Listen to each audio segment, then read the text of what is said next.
Ranjith Israel ഇപ്പോൾ നാളത്തെ തിരച്ചിൽ 8ാം ദിവസത്തെ തിരച്ചിൽ അതൊന്ന് വേഗത്തിലാക്കിയാൽ നല്ല ഫലം കിട്ടുമെന്നുള്ളതാണ്. ബാക്കി എല്ലാവരും ആ പ്രതീക്ഷ തന്നെയാണ് വെക്കുന്നത്. പക്ഷേ നാളെ ഇപ്പോൾ റോഡ് പകുതി തുറന്നു കൊടുക്കുന്നു എന്നടക്കമുള്ള വിവരങ്ങൾ നമുക്ക് ലഭിക്കുകയാണ്. അപ്പോൾ അവിടെ തിരച്ചിൽ ഏതാണ്ട് അവസാന ഘട്ടത്തിലേക്ക് പോവുകയാണ്. എന്താണ് അതിൽ നിന്ന് മനസ്സിലാക്കേണ്ടത്?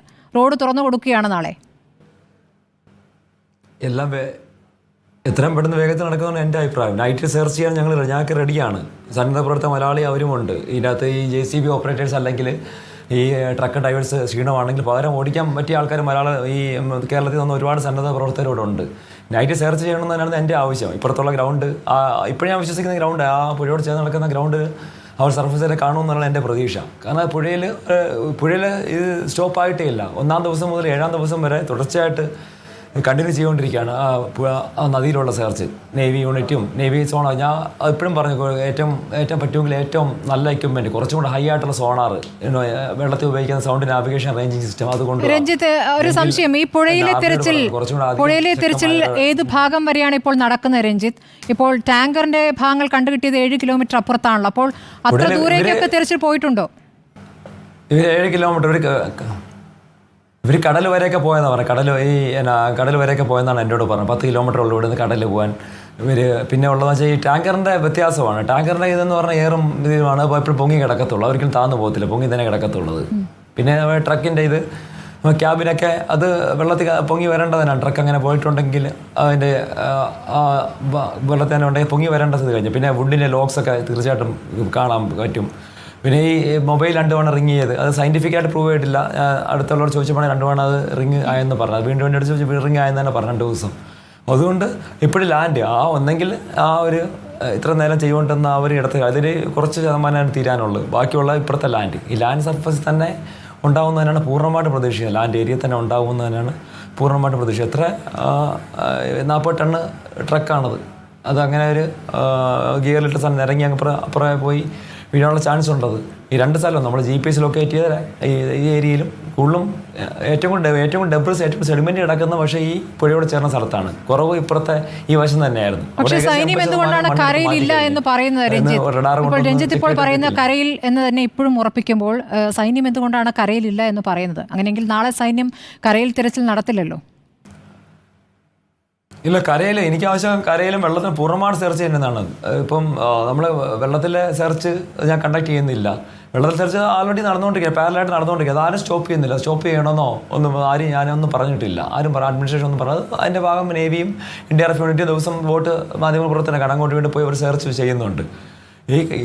ഇത് കരയിലും കണ്ടിന്യൂ ചെയ്യുന്നത്. നൈറ്റ് ടൈമിലും ഫുള്ള് എത്ര ഊർജിതമായിട്ട് കരയിലും ഫുള്ള് ഈ ക്ലിയർ ഡൗട്ട് ചെയ്യുന്ന ഡൗട്ട് ക്ലിയർ ചെയ്യാൻ വേണ്ടി പൂർണ്ണമായിട്ട് മണ്ണ് നീക്കി പരിശോധിക്കണം തന്നെയാണ് എൻ്റെ ഇപ്പോഴും ഞാൻ പറഞ്ഞ അഭിപ്രായപ്പെടുന്ന ഡിസ്ട്രിക്ട് അഡ്മിനിസ്ട്രേഷൻ അഭിപ്രായപ്പെടുന്ന ഉള്ള NDRFനോട് ഞാൻ പറയുന്ന ആർമിയോട് പറയുന്നതല്ല, ഇങ്ങനെ ചെയ്യണമെന്ന് തന്നെയാണ്.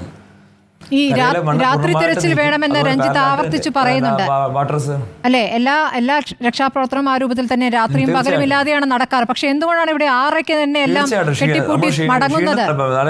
6:00 എന്തിനാണ് മടങ്ങിയത് രഞ്ജിത്ത്? ക്ഷീണിതനാണ് ഞാൻ പറഞ്ഞത്. ക്ഷീണിതമായിട്ട് നമ്മൾ രാത്രി കണ്ടിന്യൂ ചെയ്യാനാണ് ഞാൻ പറയുന്നത്. പകരം നമുക്ക് ആളുണ്ട്, സഫീഷ്യൻറ്റ് ലൈറ്റ് ചെയ്യാൻ റെഡിയാണ്. അതിന് നേതൃത്വം കൊടുക്കാൻ കരയിലെ സെർച്ചിന് നേതൃത്വം കൊടുക്കാൻ റെഡിയാണ്. കരയിലെ സെർച്ച് ഒരു പാളിച്ച മതി. അത് കണക്കാണ് നമ്മൾ മണ്ണൊക്കെ കൊണ്ട് ദൂരേക്കാണ് ഇടിച്ച്. വീണ്ടും ഇവിടെ കൊണ്ട് ഇടിക്കാൻ മണ്ണൊക്കെ മാറ്റി ദൂരേക്ക്. കേൾക്കാം. ഹലോ രഞ്ജിത്ത്, ഞാൻ ചോദിച്ചത് ഇന്നിപ്പോൾ 6:30 അവസാനിപ്പിച്ചത് ആരുടെ നിർദ്ദേശത്തിലാണ്? അത് ഡിസ്ട്രിക്ട് അഡ്മിനിസ്ട്രേഷൻ തീരുമാനം എടുത്താണ് എന്നോട് പറഞ്ഞപ്പോൾ ഞാൻ പറഞ്ഞേക്കാം വീണ്ടും ഇന്ന് മഴയില്ല, വീണ്ടും തുടരാൻ പറഞ്ഞപ്പോഴത്തേക്ക് ഒരു കണ്ടിന്യൂ ചെയ്യുന്നില്ല ഇവർ. അപ്പോൾ എനിക്കൊരു സിവിലിയൻ എന്ന രീതിയിലും എനിക്കൊരു പരിധിയുണ്ട്. കാരണം വന്നപ്പോൾ തന്നെ അറിയാലോ വളരെ പ്രയാസപ്പെട്ടാണ് അവർ അങ്ങോട്ട് സമ്മതിക്കുന്നില്ല കയറ്റി വിടാൻ. ഒരുപാട് ഇതുകൊണ്ടാണ് കയറ്റി പിന്നെ സമ്മതിക്കുന്നത്. അപ്പം ഇവർ അങ്ങോട്ട് നൈറ്റ് വർക്കൗട്ട് സമ്മതിക്കും. നമ്മുടെ സുരക്ഷ ബാധിക്കും എന്നൊക്കെ പറഞ്ഞാൽ ഇവർ മാറ്റുന്നത്. രാത്രി ഇടിഞ്ഞ് വീഴും. അങ്ങനെയൊന്നുമില്ല. നമുക്ക് അറിയാം കറക്റ്റ്. ഇതിൽ എക്സ്പീരിയൻസ് ഉള്ള ആളാണ്. എന്തുകൊണ്ടാണ് നൈറ്റ് സെർച്ച് ചെയ്യാത്തത്? അത്തരമുള്ള ലൈറ്റ്സൊക്കെ ഇട്ട് ഒരു പാരലായിട്ട് തന്നെ ചെയ്യണം. വാട്ടറിൽ സെർച്ച് നടത്തിക്കോട്ടെ, പാരൽ ആരും സ്റ്റോപ്പ് ചെയ്യണമെന്ന് പറഞ്ഞില്ല. അത് തന്നെ നൈറ്റിൽ കരവശങ്ങൾ ലാൻഡ് ഏരിയ പൂർണ്ണമായിട്ടും അരിച്ച് പെറുക്കി തന്നെ സെർച്ച് ചെയ്യണത്. എങ്കിൽ മാത്രമേ ഈ ഇതിനൊരു കറക്റ്റ് ഒരു സെർച്ച് എന്ന് പറയാൻ പറ്റത്തുള്ളൂ. ഇതിനകത്ത് ഈ സൈന്യം എന്താണ് പറയുന്നത് രഞ്ജിത്ത്? ഈ തിരച്ചിൽ അവസാന ഘട്ടം വരെ തുടരുമെന്ന് തന്നെയാണോ? നാളെ ഇപ്പോൾ 8ാം ദിവസത്തിലേക്ക് എത്തുകയാണ്. പലയിടത്തും ഈ തരത്തിൽ ഈ പ്രകൃതി ദുരന്തങ്ങൾ ഉണ്ടാകുമ്പോൾ ഒരു ഘട്ടം കഴിയുമ്പോൾ ആ തിരച്ചിൽ അവസാനിപ്പിക്കുന്നത് നമ്മൾ കേരളത്തിലടക്കം കണ്ടിട്ടുള്ളതാണല്ലോ, കൊളപ്പാറയിലടക്കം. സൈന്യം നാളെ ഉണ്ടാവും. പിന്നെ എത്ര ദിവസം കണ്ടിന്യൂ എന്ന് തന്നെ പറഞ്ഞു. നാളെ ചോദിച്ചപ്പോഴത്തേക്ക് ഇറങ്ങാമെന്ന് ചോദിച്ചപ്പോഴും നാളെ തന്നെ ഉണ്ടാവും എന്നാണ് അവരുടെ കമാൻഡിംഗ് ഓഫീസർ പറഞ്ഞത്.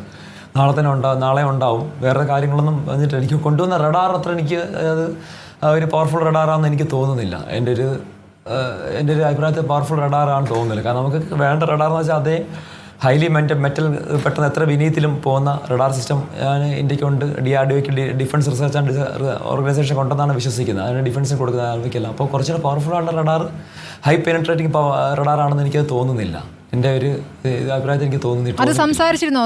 സൈന്യത്തോട് സംസാരിച്ചിരുന്നോ? അപ്പോൾ എന്താണ് പറയുന്നത്? നാളെ ആ രൂപത്തിലുള്ളത് കൊണ്ടുവരുമെന്നാണോ? ഇല്ല, കൊണ്ടുവരുമെന്ന് പറഞ്ഞ ഞാനിങ്ങനെ വേറെ സൈനികരോടും സിയോട് സംസാരിച്ചില്ല ആ കാര്യത്തിൽ. ഇനിയിപ്പോൾ അവരെ ഇറിറ്റേറ്റ് ചെയ്യുന്ന വെച്ചാലും വേറെ സൈനികരെ ചോദിച്ചത്, തമിഴ്നാട്ടുകാരെ കുറച്ച് സൈനികരുണ്ടായിരുന്നു, അവരോട് ചോദിച്ചാണ്. എനിക്ക് തോന്നുന്നില്ല ഹൈ പെനിട്രേറ്റിംഗ് പവറുള്ള. അപ്പോൾ അവർ പറഞ്ഞത് മെറ്റൽ മാത്രമല്ല അയൺ കണ്ടന്റ് ഉള്ളെങ്കിലും റോക്സോ സോളിഡ് ബ്രിക്ക് അങ്ങനെ വല്ലതും ഉണ്ടെങ്കിൽ അതും ഐഡൻറ്റിഫൈ ചെയ്യും. പക്ഷേ നമുക്ക് വേണ്ട അങ്ങനെ നോക്കിക്കഴിഞ്ഞാൽ എല്ലായിടത്തും പോയി ചെയ്യേണ്ടി വരും. കാരണം അയൺ ഓർ കണ്ടന്റ് ഉള്ള റോക്സ് ഒരുപാടുണ്ട്. അതാണെന്ന് സംഭവിച്ചത്. സമയം നീണ്ടു പോത്തെ. അതാണെന്ന് സംഭവിച്ചത്. ഞാൻ ഇന്നും പറഞ്ഞ പോലെ ട്രക്ക് എവിടെ നിന്ന് ഐഡന്റിഫൈ ചെയ്ത് നമുക്ക് ഈസി ആയിട്ട് അത് എടുക്കാൻ പറ്റും. ട്രക്ക് ഐഡന്റിഫൈ ചെയ്യാൻ പറ്റാത്തതാണ് പ്രശ്നം. ട്രക്ക് എവിടെയാണെന്നുള്ളത് അതിനുള്ള ഒരു ടെക്നിക്കൽ ഇതാണ് വേണ്ടത്. ഇത് വന്നപ്പോൾ തൊട്ട് ആവശ്യപ്പെടുകയാണ്. ഞാൻ ഒരു സിവിലിയനാണ്. നമുക്കിത് അങ്ങനെ ഇത്രയും വലിയ ഹൈ പവറുള്ള മെഷീൻസ് വാങ്ങിക്കാനുള്ള കയ്യിൽ പൈസയില്ല. മാത്രമല്ല ഇത് ക്യാരി ചെയ്യാനുള്ള അനുവാദമില്ല. ഇത്ര ഹൈ പെനിട്രേറ്റിംഗ് റഡാർസ് ഒക്കെ വേണമെങ്കിൽ അതുപോലെ മിനിസ്ട്രി ഓഫ് ഡിഫൻസിൻ്റെ ഒക്കെ അനുമതി വേണം. എന്നെപ്പോൾ സിവിലിനെ കിട്ടാൻ എനിക്ക് പരിമിതമായ എക്യുപ്മെൻറ്റ്സ് മാത്രമേ ഉള്ളൂ. നമ്മൾ എവിടെയാണോ അത് പോയിന്റ് ഔട്ട് ചെയ്യാൻ പറ്റുന്നത് പോയി കാണിച്ചാൽ അതെടുക്കാൻ ഇപ്പോഴും തയ്യാറാണ്. അവിടെ എത്തേക്കാൻ ഇപ്പോഴും തയ്യാറാണ്. അവസാനമായി രഞ്ജിത്ത് ഒറ്റ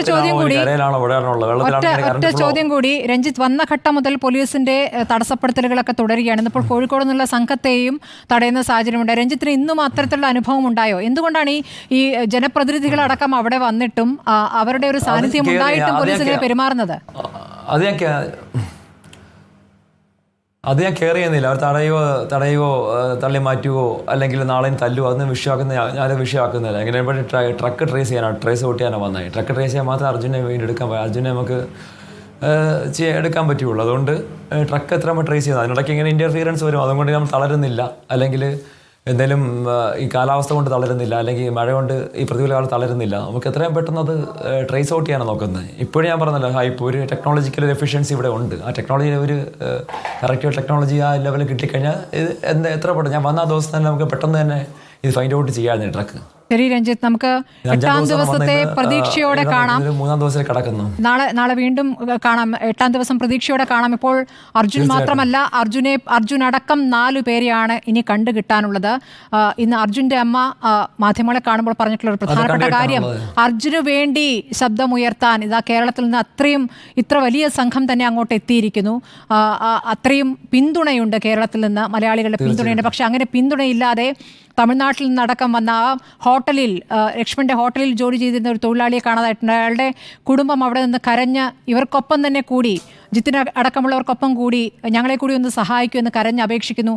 അങ്ങനെ കരഞ്ഞപേക്ഷിക്കുമ്പോൾ ഇവിടെയാണ് അവരുടെ മകനുള്ളത് എന്ന് പറയുന്നിടത്ത് തന്നെ വീണ്ടും മണ്ണ് കോരിയിടുന്ന അത്രയും ക്രൂരമായ സാഹചര്യം പോലും അവിടെ കാണുകയുണ്ടായി എന്നുള്ളതാണ്. ഏതായാലും ഇതൊക്കെ തന്നെ ഞങ്ങൾ അധികാരികളുടെ മുന്നിലേക്ക് വെക്കുകയാണ്. കേരളത്തിൽ നിന്നുള്ള ജനപ്രതിനിധികൾ ഇപ്പോൾ കെ രാഘവൻ MP അടക്കമുള്ള നേതാക്കളുടെ ഇടപെടലിനെ വളരെ നന്ദിയോടുകൂടി തന്നെയാണ് അഞ്ജുവിൻ്റെ അമ്മ സ്മരിച്ചത്. അതോടൊപ്പം തന്നെ അവർ വൈകാരികമായിട്ടാണെങ്കിലും പറഞ്ഞ ചില യാഥാർത്ഥ്യങ്ങളുണ്ട്. അത് ഉൾക്കൊണ്ടുകൊണ്ടുള്ള നാളെ ആ തരത്തിലുള്ളൊരു തിരച്ചിലേക്ക് പോകുമെന്ന് നമുക്ക് ഈ ഘട്ടത്തിൽ പ്രതീക്ഷിക്കാം. വളരെ നന്ദി ഈ ചർച്ചയിൽ പങ്കെടുത്ത എല്ലാവർക്കും.